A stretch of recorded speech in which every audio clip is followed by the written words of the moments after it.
यांच्याकडून आदी कर्मयोगी अभियानाचा आढावा।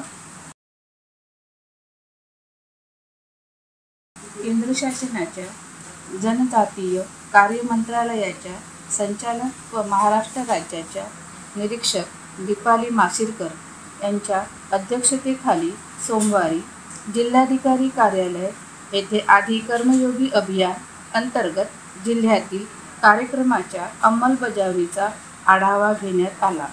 बैठकीला अतिरिक्त जिल्हाधिकारी डॉक्टर नितीन व्यवहारे, अतिरिक्त मुख्य कार्यकारी अधिकारी गिरीश धायगुडे, प्रकल्प अधिकारी विकास टाचलेवार व जिल्हा master trainers, block master trainers उपस्थित होते।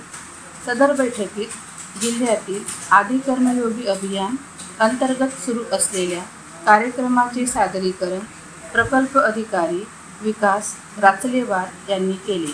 या बैठकीत विविध विभागांचे समन्वयन, आदिवासी समाजाच्या शाश्वत विकासासाठी सुरू असलेल्या योजनांची अंमलबजावणी तसेच प्रलंबित कामे याबाबत सविस्तर चर्चा करण्यात आली।